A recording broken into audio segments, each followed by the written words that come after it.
Oura Ring versus Fitbit. Which is better for sleep? Watch this episode to find out because we're going to look at the differences between Fitbit and Oura Ring to help you find the best device for your sleep tracking needs. And honestly, most importantly, like seriously, you only have so many fingers and so many wrists available for all these wearable gizmos and gadgets. So I want to help you make sure that you're picking the right one. So we're going to go on a deep dive on Oura Ring, Fitbit, how they differ, the strengths of each, and based on your goals and your needs, what is going to be really something up your alley here. Okay. And there's no affiliate links to any of this because that's not what we're here to do. Here at Optimal Circadian Health, we're here to help you understand what's going on with your sleep, your health, and help you make better decisions here. All right.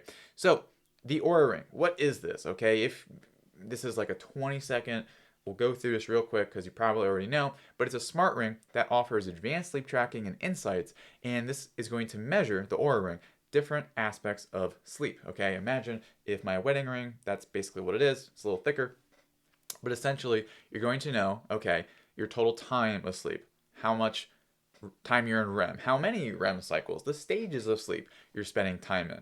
And additionally, the Oura Ring is going to track daily activities and provide feedback to help you to make better decisions when it comes to your well-being here. All right, and then it's going to track all this data and pop them into your Oura Ring app here. Okay, that's why it's like a smart ring. It's going to take data from this device on you to a device. I mean, your iPhone, your Android, whatever, have that in an app there so you can actually see, okay, what's going on here. Okay, so it's a smart ring, kind of like what Frodo wore, but that was more like a death magical ring. Anyway, so essentially, this is going to provide a lot of great information here. Okay, and I want to be able to break down all these pieces here, so we're going to build a little bit of a glossary so we're able to have a conversation on that here. Okay, so it's going to track metrics like your body temperature, your heart rate variability, and movement throughout the day. And the reason it's important to know those metrics, that is how Oura Ring is going to determine, okay, what are you doing at night here? Okay, and then that can allow through calculations, etc., to provide a good metric on your sleep quality here.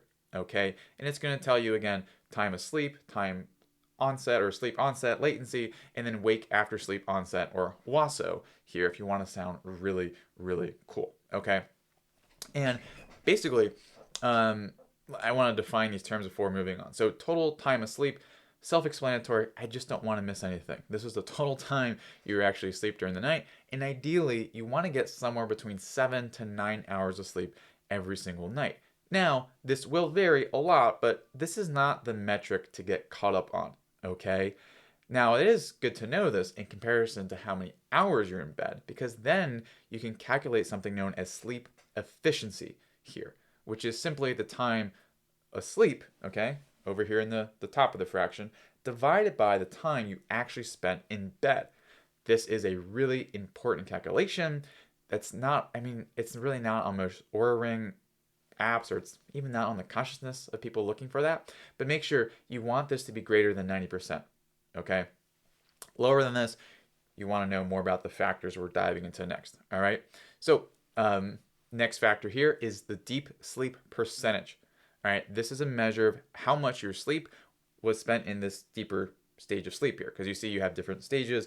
We're going to keep it really high level. You have light sleep, deep sleep, and then REM sleep. All right, light sleep, deep sleep, REM sleep. It is grossly oversimplified, but that's kind of all you need to know for now here. The reason deep sleep is important, this is the most restorative part of sleep you can have in terms of throughout your physiology. All right, this is when growth hormone is released, a lot of other good neurochemicals as well, that allows your cells to reboot and to refresh here. Okay, the next thing I want to define are REM cycles. Okay, these are short periods that your brain is more in a wakeful state. So you go into light sleep, deep sleep, and then actually come back up to REM sleep. All right, REM sleep is not a deeper stage of sleep. It's actually very close to a level of consciousness here. And it's super important because if you think of your brain like a super quantum computer, which it is, it's kind of like a reset where it cleans the slate here and allows the systems to sort of reboot and refresh. So Again, deep sleep is like repair, okay? Clearing out junk. REM is like resetting the software, okay? Think of your computer. You dust it off, you clean off the parts, but you also need to do a system reset or a system update. That's what REM sleep is. All right? All right, just going through these here. The next most important thing is WASO, okay? Which essentially, that's just the time spent awake in between sleep cycles. That's WASO there. All right. Now, sleep onset. This is another critical metric. And by the way, we're going to go through what this means when these markers are off next year. Because, yes, I want you to know what the Oura Ring tracks. I also want you to know what the heck to do with this information. Okay. So, again, sleep onset. This is just the time it takes you to fall asleep, also known as sleep latency here. Okay? So, your Oura, the reason I went into all of that is because it will take that information and then give you an overall sleep score based on the combination of above. That Oura Ring has gotten a lot better at tracking over the years here. Okay? And it gives you an overall sleep score here. And typically you want to go for like 80, 85 plus here. Below that, okay, you're having some issues here. Okay? And the point of the sleep score is to have a reliable metric you track over time in correlation to what you're doing throughout the day. Okay? And this has gotten a lot better over the years because when Oura Ring first came out, its comparison to a polysomnogram or a PSG, and a PSG is the gold standard if you're in a sleep medicine lab getting a sleep study here. Before, first Oura Ring and then like PSG were like this far apart. Okay? Now they've really evened out. Okay? So I previously did a video. Man, that must have been like 4 years ago. I pretty much bashed the Oura Ring. All right. Got a lot of back flack for it, but hey, I'm thinking Oura Rings, they've made some improvements here. So you have heard me there, Oura Ring. So let's kind of dive into what it means when these metrics are off. Okay. And again, this is how Oura Ring does it. We'll talk about Fitbit next. So too long to fall asleep. All right. If you're taking more than 20 minutes to pass out when you're in bed, then you have a problem. Okay. This is indicative of your nervous system being overactive at night. And this can be because of your lifestyle, okay, or from hormonal influences. All right. Like your cortisol is too high at night or your melatonin isn't getting up there as it should. Thus, it takes you too long to fall asleep. Okay. And then what this does is not only does it hurt you going to bed, guess what? Your nervous system doesn't, magically get all better. Your nervous system has a high sensitivity. So people who typically have a long sleep latency, too long to fall asleep, you also have a high WASO very frequently. You're waking up multiple times a night here because your nervous system is too sensitive. And then as a result, you're going to have lower, deeper sleep here. So this is why it's such an important metric to watch here. Okay. And it also tells us your circadian rhythm is off because you don't have enough melatonin being secreted at the right time here. Okay. So that's what that metric means. Now, if you have a high WASO, what that means, you wake up too many times in the middle of the night and then you stay up in between those awakenings here. Like for instance, I had one night awakening last night. It was my cat. It was at 5 a.m. It's pretty early there. And I don't know what the heck you wanted. But anyway, if you have a high WASO, time in between being up in the middle of the night, this is going to hurt your sleep efficiency. And that's just not good here, okay? Because not only is it your nervous system is too sensitive, like we just said, it also means your body is producing an insufficient amount of melatonin at night because that should actually keep you asleep at night. And when it doesn't, then you get up and then you stay up. And then guess what? That's when the anxiety kicks in, right? You're up, oh my God, I have so much to do tomorrow, I'm awake, oh my God. And that's when a lot of issues just continue to accumulate here. So I know there's a ton of metrics. This is probably the most telling one here, okay? Now, and this is because one, it's about melatonin, and also really two, melatonin, and three, melatonin, but also four, your nervous system here. So this is one to really, really keep an eye on here, and why really, if our clients do have sleep tracking data, this is an important one. Now, another one So if you have low deep sleep here, and this is another troublesome metric here, because if you're asleep, but you're spending all of your time in light sleep or REM, okay, then you're not getting the repair that you need at night, right? You may be heading in with a fresh software for the next day, but you have gunk accumulating on your keyboards and the circuit breakers, and then it's just going to hurt the efficiency of you overall here, okay? So really being able to have good deep sleep, a good amount of deep sleep is really important for that. But here's the mistake. Deep sleep, the amount or percentage you're getting, is going to be a consequence of staying asleep and getting a sufficient amount of REM sleep. Because if you were to ask your body at night for sleep, hey, which one's the most important? It's going to prioritize REM sleep. This is why when you're sleep deprived, you get some sleep, you pretty much go into a dream state right away because you go right into REM sleep. That's what happens with people who are sleep deprived. And then you miss out on the hardware repair of deep sleep here. Because think about it, with a computer, what's going to cause it to break down first? If the space bar isn't working, or if you can't even turn on the operating system. All right, the software is more important here. Okay, but that's why you actually want to focus more on WASO and also see REM sleeping or REM kind of trending in the right direction to allow deep sleep to occur here. Okay. Now, the next metric, REM sleep here, it can be low, and when it's low, that's pretty problematic here because what did I say? Your body tries to prioritize REM sleep here. And so this lets you know, okay, am I even doing the most basic part of sleep? And when you're not, that's bad. Because REM sleep is when your mitochondria are the most active and perform a lot of important biological processes here. So when you have insufficient REM, this means your mitochondria are falling apart in your brain and pretty much everywhere else here. That's what we work a lot on with our clients here. So measuring this is tricky because I said if REM is too high, people may think, oh, well, it's not low. But REM that is too high, again, it indicates you're sleep deprived and your body is compensating.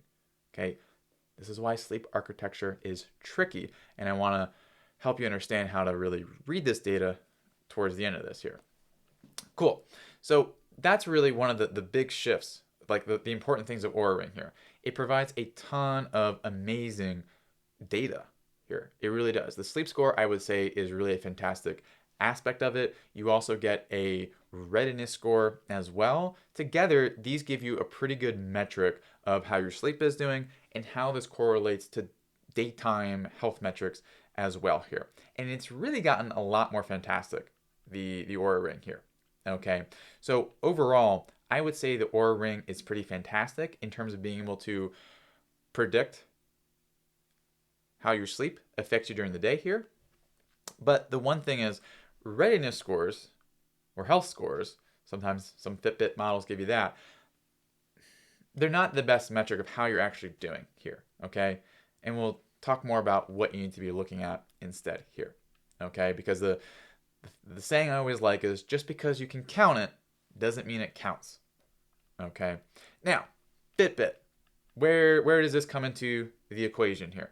So a Fitbit, think of it as an activity, a fitness tracker that also does sleep stuff here. So it's something that will allow you to monitor the steps taken, the distance you've traveled, the calories burned, the active minutes in a certain heart rate zone, in the daily goals you've achieved. Maybe you wanted to run 3 miles. It can tell you that here. And also having a heart rate at a certain level, you can log your meals, track your workouts. It's really a great time, a great daytime way to look at things and track them and change them here. And it has some sleep tracking capabilities as well. So that's why this question of Oura Ring versus Fitbit is a pretty common one here. All right. So what makes the Fitbit different is that from other fitness trackers, that is, it does come the closest to the Oura Ring in terms of tracking sleep here. But how close does it get? Because one of the huge differences in terms of it is going to track motion, it is going to track heart rate variability and body temperature, but it is missing certain formulas and also oxygen saturation to give you a very good measure on your sleep here. Okay, so really, in short, think of Fitbit trackers. It's like a fitness tracker that has a hobby of helping with sleep. Okay, because like some of the Fitbits even have guided sleep meditations on them here, but I wouldn't say that is their primary end goal here, because a lot of the different uh, models, whether it's the Inspire, the Charge, the Sense, they have their own like features and capabilities here. But really, it all boils down to just more fitness tracking, okay, or more health tracking, that is here. And that's not always going to directly correlate to better sleep at night here. So, and the reason I say that is you can be running, you can be doing, lifting, you can be tracking it, dieting, but that could actually hurt your sleep here, okay? Because there's a difference between health tracking versus fitness tracking. And it all comes down to how your fitness endeavors are modulating or even damaging your mitochondria. Because if your fitness is prioritized to an extent that it hurts your circadian rhythm, hurts your mitochondria, that's going to hurt melatonin, that's going to hurt your nervous system. And what did we say about Oura Ring and all those different sleep metrics here? It's going to negatively impact them. So you want to be incredibly careful about getting hyper focused on Fitbit and fitness tracking, because it could be at the expense of your sleep here. Okay, so that's why when the question of Fitbit versus, say, Oura Ring is brought in, it's not really between the devices, it's between the outcomes here. Because hands down, I think the clear winner is Oura Ring on sleep tracking here. Now, still stick with me because we need to talk about how to use this data even more. But the thing is, you need to have a primary focus on one, okay, sleep, versus fitness, okay? Now, I'm not saying just sit around all the time or don't do anything.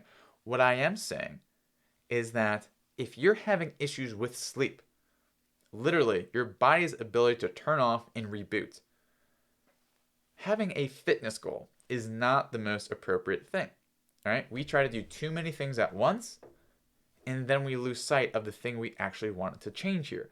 And then this comes with dire consequences here, okay? So that's why you need to be able to really hone in on sleep, sleep, sleep here, okay? Now, here's the thing though. What are you going to do with all that sleep data here? Because you need to be able to understand the concept of data-driven decisions here. The Oura Ring and the Fitbit as well, but more so the Oura Ring, will give you great data, all right? But just like so many of the gene studies over the years, the human genome study has gotten billions of dollars put into it. And is anyone any the better, really, here? Maybe if you have cystic fibrosis, yes, a true genetic disease, but otherwise, not really, okay? Because data needs to be able to have an outcome and a decision algorithm here. And when your sleep goes up and down and you just get lost in so many numbers here, it's hard to make a decision based on what you know, okay? Because the thing is, let's say you did know how to interpret all that data, what it means, what to do, but even then, what if the decision-making matrix you went into, right, of like REM sleep is this way, and then deep sleep has gone down, what do you do? What if that paradigm of approaching it was wrong in the first place here? Because what happens is people have like a change in a metric, and then they just do spaghetti on the wall sleep restoration here, okay? Where it's like, I'm going to eat more carbs, I'm going to eat less carbs, I'm going to exercise at 8 a.m. versus 4 p.m. But the thing is, if that set of interventions is not directly focused in on your mitochondria and circadian rhythms, you're just going to keep spinning your gears and not seeing the needle move. Or worse, you trick yourself because the data isn't tracked correctly or something, and then you think something that's good for you is actually bad for you here. And when you don't have that masterful lens on those two factors, your mitochondria and circadian rhythms, it ends up with you getting one of these data trackers, and not being able to make decisions that lead to actually significant physiological changes where you're having a better life, right? Not just better scores here, but really honestly, like work, just mental clarity is right on. After work, you can have that ability to like work out and have energy and be fully present with your family at the end of the day here, okay? But the thing is, when you're just trying supplements, you're tweaking your routines, your diet, you're missing a whole new toolkit of what is available here. All right. So if you want to be able to more fully understand what's at the core of your sleep, how you can use these principles in being able to get your sleep numbers way, way higher, but also more importantly, the quality of your life, then here's what I want to offer you. So in the next 24 to 48 hours, I want to offer you one of our free breakthrough sessions here. And you get another bonus gift on top of that as well if you join us in our breakthrough session here. So what this is you have a one-on-one free complimentary conversation with one of our highly trained health coaches. And they're going to dive into like what's going on with your sleep, what severity, where is that showing up the most in your life. And we do something, a very special method on this call called a whole life functional analysis, where we're seeing your symptoms in the context of the demands of your life here. And that allows us to have exquisite precision on what's going on and what needs to be done here. Okay. So in that like 45 minutes, that's what happens there. And we're able to see, okay, this is what's going on. And then we're able to point you in a better direction here. Okay. Whether it's, being able to take the act, like kind of the discussion on your own with something else, someone else, or if you want our help as well, we'd be more than happy to show you what that looks like there. But either way, this is a conversation where it's all about bringing you a massive sense of clarity and direction here, okay? And if you book your call, then, and when you do so, you fill out a form just to make sure that we know that we're able to serve you on that discussion. You book your call, and then you also get access to our bonus training series here, okay? Where it's something we don't have out on any of our channels or anything like that, because we only want to be able to make that information available for people who are obviously committed and they know their health, their sleep is something they want to focus in on there. So that allows you to take a deep dive. And then the cool thing, when you complete that, really allows you to elevate your conversation with your health coach here. So if that's what you want, go ahead and go to optimalcircadianhealth.com/talk. Okay. You'll fill out your form and then you'll just book a time and then dive into your bonus training series there. And then when you have your call, that's when you're that much closer to having amazing sleep scores, but more importantly, an amazing life. Okay, so go ahead, go to optimalcircadianhealth.com/talk, fill out your form, pick out a time, and we'll see you then. Talk soon.